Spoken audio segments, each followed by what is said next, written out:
అరాచకం. నేను వచ్చిన కూర్చొని అర్ధగంటలను చూస్తున్నా. కాంగ్రెస్ అని బండి వచ్చాడ మైక్ నడిపిస్తుంటది. మా సదాశివపేట సిఐకి కళ్ళు కనబడే. ఇప్పుడు నేను ఫోన్ చేసి చెప్తే బండి మైక్ బంద్ చేసుకొని పోతుంది. ఇది కాంగ్రెస్ అరాచకం. దేశం మొత్తంలో ఇది కాంగ్రెస్ అరాచకం. పర్మిషన్ తీసుకొని మనం మీటింగ్ పెడితే మన మీటింగ్ కాడ కాంగ్రెస్ అని ఆటో నడుస్తుంటది. సదాశివపేట సిఐ అనటానికి కళ్ళు కనబడతలేవు. మీటింగ్ కాడ కాంగ్రెస్ వాళ్ళైతే డోర్లు తీస్తారు. ఓడిపోయిన ఎమ్మెల్యేలైతే చెంచాగిరి చేస్తారు. సదాశివపేట పోలీసులు బీజేపీ వాళ్ళు కనబడితే కళ్ళల్లో పెట్టుకుంటారు. బిడ్డ మర్యాద ఉంటే మర్యాద ఉంటారు బీజేపీ వాళ్ళు.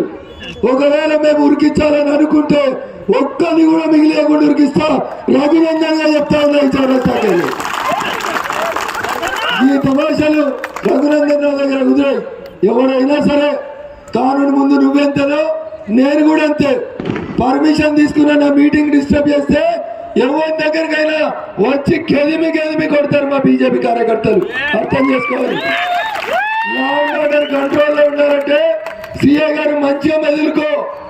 ఒకరికే వత్తాసు వాళ్ళకి ఒకరికే చెంచాగిరి చేస్తే కాంగ్రెస్ ఇంకా ఏడాది కూడా ఉంటుందో ఉండదో నాకు తెలియదు.